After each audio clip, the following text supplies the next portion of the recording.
Today I will cover the topic of relationship between teaching and learning. It is prescribed in the syllabus of Education Technology in BA B.Ed semester 5th. Before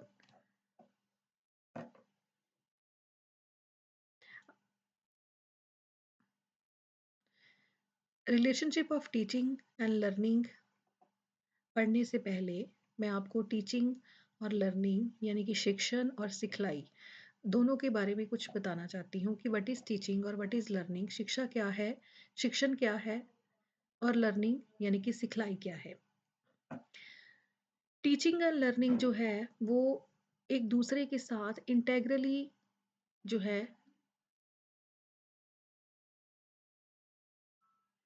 teaching and learning are integrally related to each other.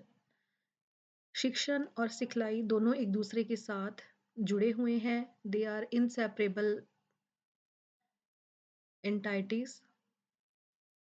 एक दूसरे के साथ उनका अटूट रिश्ता है।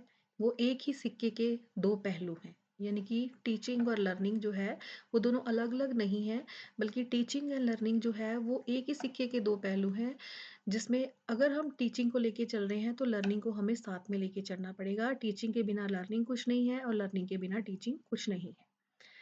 सो इन सारे तथ्यों को जानने से पहले हम ये देखेंगे कि टीचिंग क्या होती है और लर्निंग क्या होती है।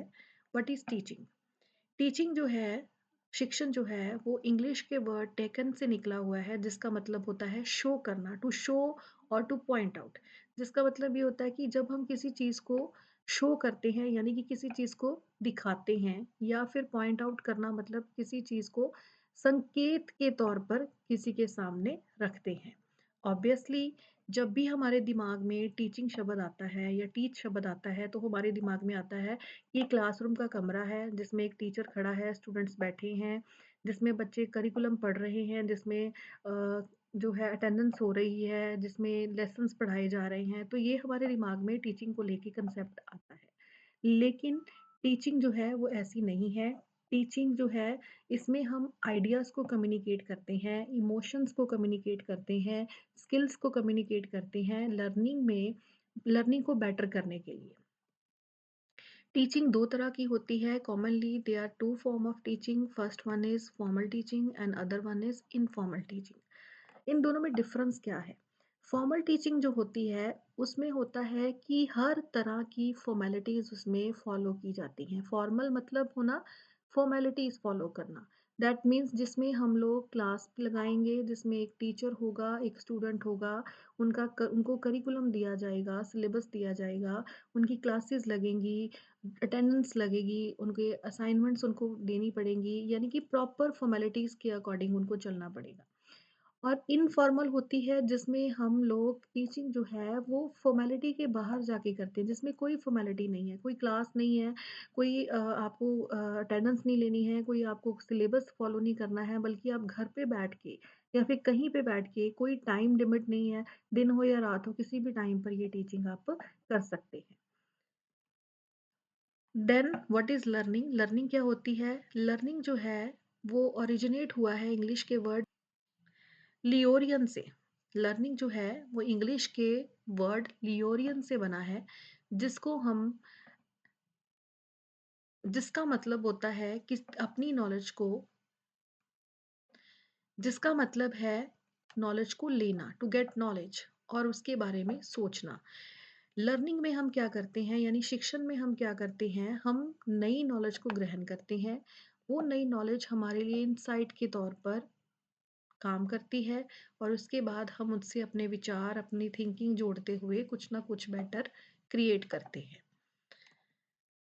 आगे टीचिंग और लर्निंग की डेफिनेशन जो है वो बूटॉन ने दी है। According to the word of Burton, Burton क्या कहता है कि teaching is simulation, guidance, direction and encouragement of learning. Teaching क्या है? टीचिंग एक सिमुलेशन है। ठीक है, उसने बोला कि टीचिंग एक सिमुलेशन है। देन सिमुलेशन होता क्या है? सिमुलेशन का मतलब होता है कि एट मोमेंट पे कोई चीज़ प्रेजेंट नहीं है, हम उसकी आर्टिफिशियल फॉर्म में उसको कर रहे हैं, जिसमें अगर टीचर क्लास में प्रेज़ेंट नहीं है, तो उसका आर्टिफ़िशियल फ़ॉर्म क्या होगा कि कोई इनफॉर्मल वे में उनको सिखलाई दे रहा है। गाइडेंस, किसी को गाइड करना, डायरेक्शन, किसी को निर्देश देना और एनकरेजमेंट करना, यानी कि किसी काम के लिए किसी को उत्तेजित करना। सो ब्रूटन ने क्या कहा है कि शिक्षण क्या है? इसका शिक्षण का संबंध होता है सिमुलेशन के साथ, निर्देश देने के साथ, गाइडेंस प्रोवाइड करने के साथ और उत्तेजित करने के साथ, ताकि बच्चे की लर्निंग जो है वो बेटर हो सके। नेक्स्ट पॉइंट हमारा आता है रिलेशनशिप। जो हमारा टॉपिक है relationship between teaching and learning. So relationship जो है उसमें सबसे पहले जो संबंध है टीचिंग और लर्निंग का, उसका ये होता है कि बोथ टीचिंग और लर्निंग में बी फॉर्मल और इनफॉर्मल। दोनों टीचिंग और लर्निंग फॉर्मल भी है और इनफॉर्मल भी है। जैसे मैंने आपको पहले बताया, वो था टीचिंग के बारे में। लेकिन लर्निंग भी इनफॉर्मल और फॉर्मल होती है। जैसे टीचर को क्लास चाहिए तो वो फॉर्मल वे में पढ़ाएगा, अगर वो क्लास के बाहर कुछ आपको पढ़ा रहा है तो वो इनफॉर्मल वे में चला जाता है। ऐसे ही लर्निंग है, अगर आप क्लास के अंदर कुछ सीख रहे हो तो वो लर्निंग आपकी फॉर्मल हो गई, और जैसे आप क्लास के बाहर घर पे या कहीं बैठ के कुछ सीख रहे हो तो वो आपकी इनफॉर्मल होगी। तो दोनों क्या है, फॉर्मल और इनफॉर्मल होते हैं। बोथ आर गोल ओरिएंटेड, दोनों में गोल्स होते हैं। दोनों के लिए कोई ना कोई एम निश्चित है। जैसे टीचिंग में आपका एम क्या होगा कि मैंने बच्चों को पढ़ाना है, उनको नॉलेज अच्छी तरह से देनी है, उनको क्रिएटिव बनाना है, उनकी ऑल राउंड डेवलपमेंट करनी है। और लर्निंग में क्या होगा कि हमने जो सीखा है उसको आगे यूटिलाइज करना है। मैंने अच्छे नंबर लेने हैं, मैंने अपनी पढ़ाई को कंप्लीट करना है, आगे उसको गो थ्रू रखना है, आगे कुछ बनना है। तो ये दोनों गोल ओरिएंटेड हैं। एक आगे नेक्स्ट उन्होंने रिलेशनशिप बोला है, good teaching result in good learning. अच्छी टीचिंग का रिजल्ट क्या है? Good learning. अगर हम अच्छा पढ़ाएंगे तो उसका रिजल्ट हमारे पास क्या होगा कि बच्चे अच्छा सीखेंगे। One can obvious teaching but not learning, one can observe teaching but not learning. इसमें एक पॉइंट जो है टीचिंग का उसको ऑब्जर्व कर सकते हैं, बट लर्निंग को हम ऑब्जर्व नहीं कर सकते। जैसे टीचिंग को ऑब्जर्व करना है, आप टीचर की ऑब्जर्वेशन ले सकते हो कि वो कैसा पढ़ा रहा है, उसको रेटिंग कर सकते हो। लेकिन लर्निंग में ऐसा नहीं है। लर्निंग में आप कुछ भी उनको ऑब्जर्व नहीं कर सकते, बल्कि लर्निंग के लिए आपको उनकी एवेल्युएशन लेनी पड़ती है, जैसे कि एग्जाम्स होते हैं। Both teaching and learning require skills, creativity, intelligence. दोनों टीचिंग और लर्निंग में स्किल्स होती हैं। स्किल्स जैसे कि टीचिंग की स्किल्स क्या है कि उसका अच्छी कमांड हो उसकी सब्जेक्ट के ऊपर, उसको बोलना अच्छा आना चाहिए, कम्युनिकेट करना अच्छा आना चाहिए, उसके अंदर ब्लैक बोर्ड स्किल हो, वो लेसन को अच्छी तरह से इंट्रोड्यूस करना जानता हो, उसकी एक्सप्लेनेशन स्किल अच्छी हो, उसकी बीबी राइटिंग अच्छी हो। ठीक है, ये टीचिंग स्किल है। लर्निंग स्किल क्या होगी? Reading, writing, speaking and listening. So ये दोनों के अंदर स्किल्स होनी चाहिए, दोनों के अंदर क्रिएटिविटी होनी चाहिए। जैसे कि टीचर भी क्रिएटिव हो कि वो नई नई चीज़ें बच्चों को पढ़ाए, और लर्नर भी क्रिएटिव हो ताकि जब भी उसके टेस्ट हो, एग्ज़ाम्स हो, तो वो अपनी क्रिएटिविटी उसमें दिखा सके। इंटेलिजेंस दोनों में होनी चाहिए ताकि आईक्यू लेवल जो है उनका हमेशा ऊपर होना चाहिए, ताकि जो कुछ भी पढ़ाया जा रहा है या सीखा जा रहा है उसको वो यूटिलाइज कर सके।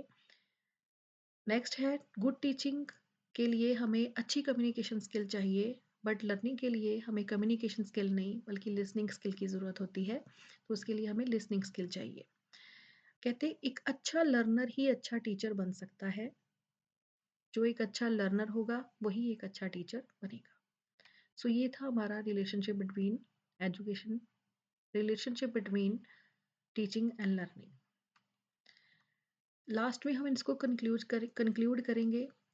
टीचिंग एंड लर्निंग जो है, कंक्लूजन में ये कहेंगे कि टीचिंग जो लर्निंग है, टीचिंग एंड लर्न, लास्ट में हम अब इसका कंक्लूजन कर रहे हैं कि what is teaching and learning.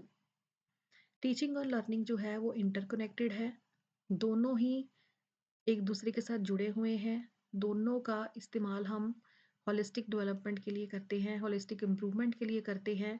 Teaching सिर्फ एक प्रोसेस है जिसमें हम नॉलेज को इम्पार्ट करते हैं, पर लर्निंग जो है एक ऐसा प्रोसेस है जिसमें हम नॉलेज को रिसीव करते हैं एविडेंस के तौर पर उसको पॉजिटिव और नेगेटिव वे में चेंज करके अपनी लाइफ में आगे यूटिलाइज करते हैं और वो हमारी लॉन्ग टर्म मेमोरी में रहती है। That's it. ये हमारा टॉपिक आज का क्लियर, ये था हमारा आज का topic, relationship between teaching and learning. I hope you all will understand. Thank you.